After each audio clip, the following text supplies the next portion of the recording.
आज तो खैर एक ही सेक्टर है जो लाइमलाइट में है, वो है आईटी।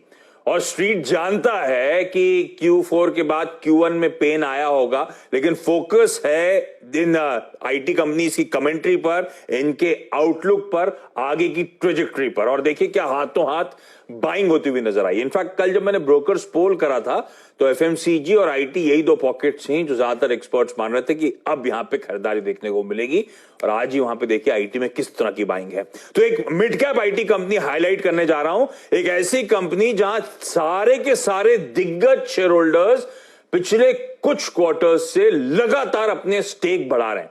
और मैं जब कह रहा हूं सारे, तो एक्चुअली मैं दिखाऊंगा आपको कि कैसे कैसे वो शेयर होल्डर्स अपने स्टेक्स इस कंपनी में बढ़ा रहे हैं। ये मिड कैप आईटी कंपनी है फर्स्ट सोर्स सॉल्यूशंस। 3,000 करोड़ रुपए का मार्केट कैप। प्रमोटर्स जो इसके आरपी संजीव गोयनका ग्रुप है, वो पेरेंटेज है, वो प्रमोटर्स हैं, उनका स्टेक है 53-54%। अब पहला जो नॉन प्रमोटर पब्लिक होल्डिंग में स्टेक बढ़ा वो है राकेश झुनझुनवाला साहब का, 2.88% पे हिस्सेदारी। क्यू ऑन क्यू झुनझुनवाला साहब ने 80-82 बेसिस पॉइंट्स अपनी हिस्सेदारी फर्स्ट सोर्स में बढ़ाई है। तो राकेश झुनझुनवाला ने और अपनी हिस्सेदारी इस स्टॉक में बढ़ाई है। साथ साथ मैंने कहा था सारे पब्लिक शेयर होल्डर्स बढ़ा रहे हैं बड़े। उसमें एचडीएफसी स्मॉल कैप फंड, वो आपकी स्क्रीन पे ग्राफिक शायद आते हुए नजर आए। एचडीएफसी स्मॉल कैप फंड देखिए पिछले हर क्वार्टर से स्टेक बढ़ाता चले जा रहा है और अब 7.78% पे स्टेक आ गया है। इसके आगे बढ़िए आईसीआईसीआई बैंक फर्स्ट सोर्स का शेयर होल्डर है और हर क्वार्टर में पिछले 3 क्वार्टर से स्टेक आपको आईसीआईसीआई बैंक भी बढ़ाता हुआ नजर आएगा, वो आपकी स्क्रीन पर आंकड़े आते हुए। यही नहीं, एक एफआईआई भी होल्ड करता है, Steinberg India emerging opportunities fund, और इस एफआईआई ने भी इस गिरावट में पिछले 3 क्वार्टर्स में इस कंपनी में स्टेक बढ़ाया है, बढ़ाकर ऑलमोस्ट 2% कर दिया है। तो ना सिर्फ राकेश झुनझुनवाला साहब बल्कि एचडीएफसी स्मॉल कैप फंड तगड़ा एक्सपोजर रखता है, हर क्वार्टर स्टेक बढ़ा रहा है। आईसीआईसीआई बैंक हर क्वार्टर स्टेक बढ़ा रहा है और ये जो एफआईआई है ये भी हर क्वार्टर अपना स्टेक इस कंपनी में बढ़ाता हुआ आपको नजर आएगा। और हो क्या रहा है, इस स्टॉक के साल के हाईज थे 55 रुपए के और इसने पहले 80-85 रुपए के हाईज देखे हुए हैं, वहां से करेक्ट होकर आया और इस करेक्शन में सारे निवेशकों ने, सारे दिग्गज शेयर होल्डर्स ने अपने अपने स्टेक्स बढ़ाए हैं। इस करेक्शन के बाद इस स्टॉक का डिविडेंड यील्ड जो है 6% पे आके खड़ा हुआ है।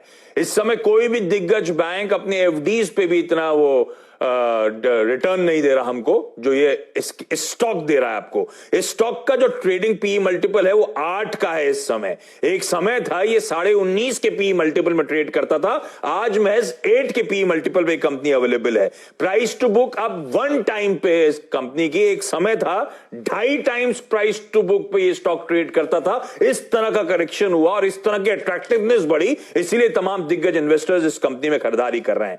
3,000 करोड़ का मार्केट कैप, उसके सामने FY20 के रिजल्ट जो आए हैं, 4100 करोड़ के रेवेन्यूज हैं उसके सामने, 444 करोड़ का ऑपरेटिंग मुनाफा है, 340 करोड़ का शुद्ध मुनाफा है। पिछले 3 साल के फाइनेंशियल्स आप लोग की स्क्रीन पर आएंगे। हर साल रेवेन्यूज में, हर साल EBITDA में मीनिंगफुल जंप ये कंपनी डिलीवर कर रही है।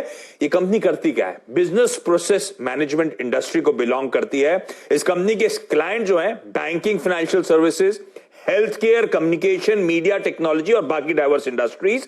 यूएस, यूके, फिलीपींस और इंडिया में 36 डिलीवरी सेंटर्स हैं 4 ज्योग्राफीज में।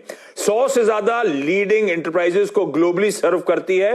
500 फॉर्च्यून 500 कंपनीज में 17 इसकी ग्राहक हैं इस छोटी सी कंपनी की। FTSE 100 कंपनीज में 9 कंपनियां इसकी ग्राहक हैं।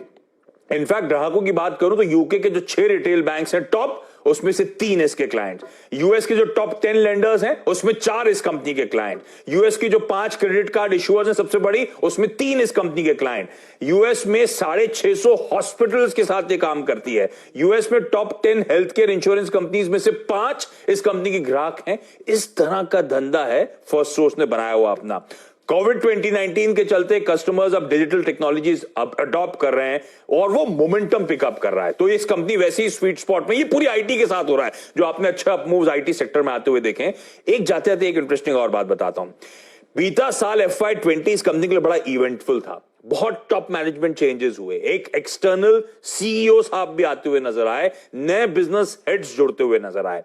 तो अब वो स्ट्रैटेजी में बदलाव हुआ है इस कंपनी के, ग्रोथ, स्कोप और स्केल बढ़ाने की अब फर्स्ट सोर्स की कोशिश की जा रही है इस नए मैनेजमेंट के अंदर, इस नए प्रबंधन के अंदर। तो ह्यूज बिजनेस प्रोस्पेक्ट सामने आ रहे हैं। ये जो बदलाव हुए थे, इस कंपनी ने एग्रेसिव एम्प्लॉय एक्विजिशंस करे है ना, लोगों को जोड़ा, तो इसीलिए आपने प्रॉफिटेबिलिटी डेंट आता हुआ देखा। अब वो जो हुआ है बदलाव, उसका फायदा मिलना शुरू होगा इस चेंज एनवायरनमेंट में।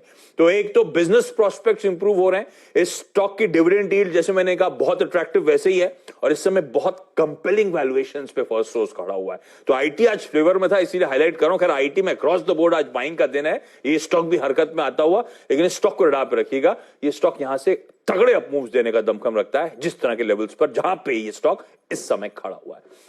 सत्यदेव